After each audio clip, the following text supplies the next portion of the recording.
네, 민수기 26장인데요. 오늘은 설명할 게 그렇게 많이 있을 것 같지는 않습니다. 어, 이제 공간적인 배경은 여기 모압 평지입니다.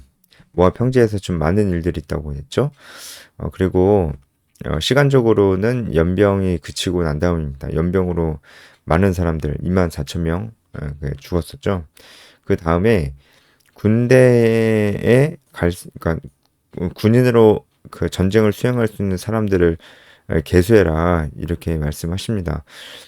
사실 1차 때도 그 군대 개수를 했었습니다.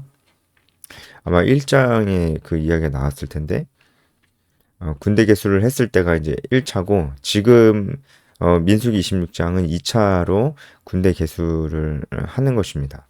그래서 오늘은 뭐 다 그 내용이고 그냥 결론적으로 그냥 정리해서 말씀을 드리자면은 어 이제 군대 개수를 하는데 1차 때보다 아주 조금 감소했습니다.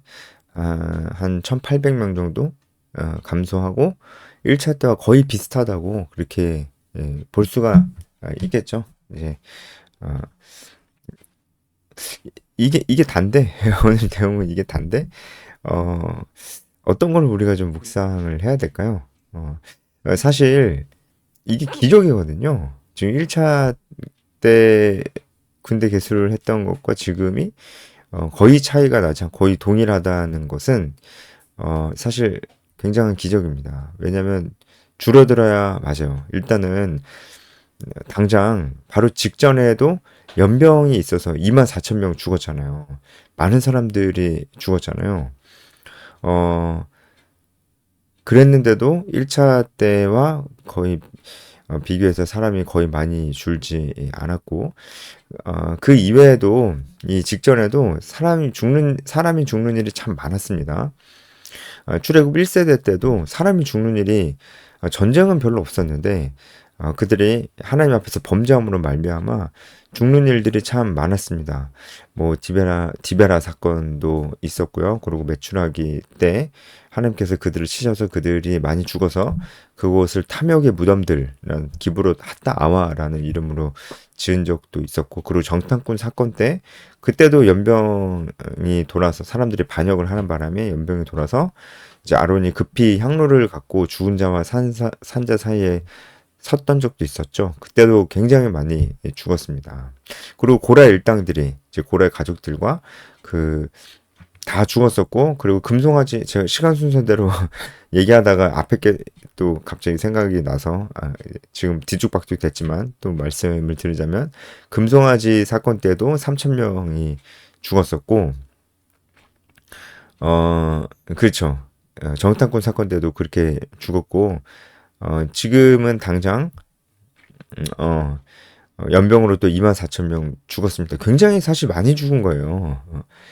아주 많이 죽었습니다. 그래서 뭐 시간이 40년 지났으니까 인구가 증가하려면 또 증가할 수도 있죠. 증가하려면 증가할 수도 있는데 그런 거를 생각을 하더라도 사람이 이렇게 많이 죽었는데 1차 때 군대 개수와 지금 거의 동일하다고 하는 것은 하나님의 은혜입니다. 근데 지금 26장의 군대를 개수하는 이 장면은 분명히 하나님의 은혜를 얘기하려고 하는 것이 분명히 맞습니다. 왜냐면은 군대의 개수가 똑같다는 거, 1차 때와 똑같다는 것은 결국은 하나님께서 하나님의 언약을 지키셨다는 거예요. 야곱 때부터 내려왔었던 그 언약, 가나안 땅에 다시 돌아갈 것이고 그 땅에 정착하여 살 것이라는 하나님의 그 약속의 말씀을 하나님은 신실하게 지키신다는 겁니다. 그런데 반면에 이스라엘은 전혀 신실하지 못했어요. 범죄를 너무 많이 했습니다. 그래서 여러분 이제 우리 오늘 큐티 본문 말씀은 아니지만 6절 이하에 쭉 보면은 이스라엘이 범죄했던 이야기들이 좀 강조해서 나오는 것을 볼 수가 있어요. 9, 10, 11절 보면은 고라의 무리의 얘기가 나옵니다. 고라의 무리가 다 이제 죽었잖아요. 그 이야기가 딱 삽입돼서 딱 나와요. 그럼 이스라엘이 그렇게 범죄했던 일들이 이렇게 딱 나옵니다. 그리고 나답과 아비후 이야기도 나옵니다. 61절에 나답과 아비후도 범죄해서 죽었다라는 얘기가 나옵니다.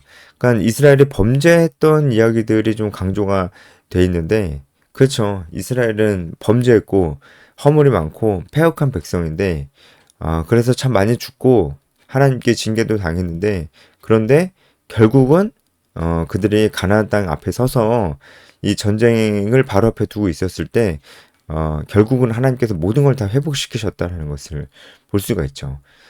회복시키셨다기보다는 하나님은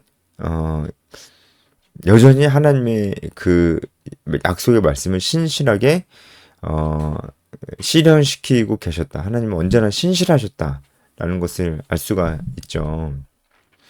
이스라엘의 범죄에도 불구하고 하나님은 그 약속을 지키시고 하나님의 약속은 늘 문란함이 없었다는 거, 이것이 오늘 묵상 포인트인 것 같습니다. 그래서 저는 이 말씀을 보면서 지금 한국교회가 참 어렵고 지금 대외적으로나 내적으로나 교회 내적으로도 한국교회 공동체 전체가 참 어렵고 외적으로 이제 국가적인 상황 속에서도 참 굉장히 어렵습니다.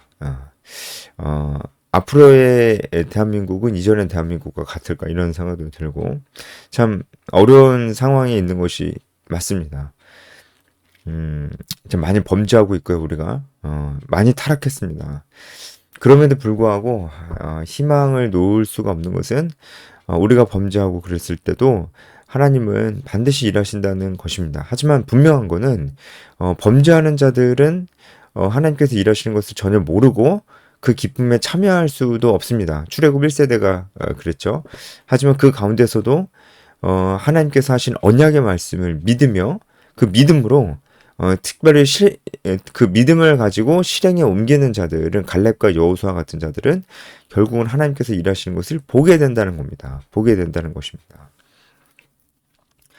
이 부분은 분명히 있다는 것입니다. 그래서 우리의 어떤 죄악 때문에 하나님의 영광이 조금 더 손상되지 않고 하나님은 반드시 그 일을 신실하게 모두 하십니다. 하시는데 그 기쁨에 참여하는 자, 그 하나님의 일하심에 참여하는 자, 이 하나님의 사역에 하나님께서 어떤 사람을 동참시키시냐면 갈렙과 여호수아처럼 결국은 하나님 말씀을 믿고 순종하는 자를 동참시키신다라는 것을 우리가 분명히 알 수 있어요.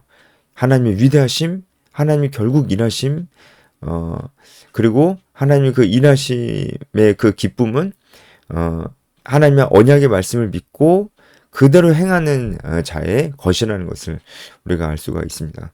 우리가 지금 이 시대를 살아가고 있습니다. 우리는 어떻게 살아야 될까요? 우리는 정말 하나님의 말씀을 믿고 그리고 그 말씀대로 순종하는 삶을 살아야 됩니다. 순종을 해야 됩니다.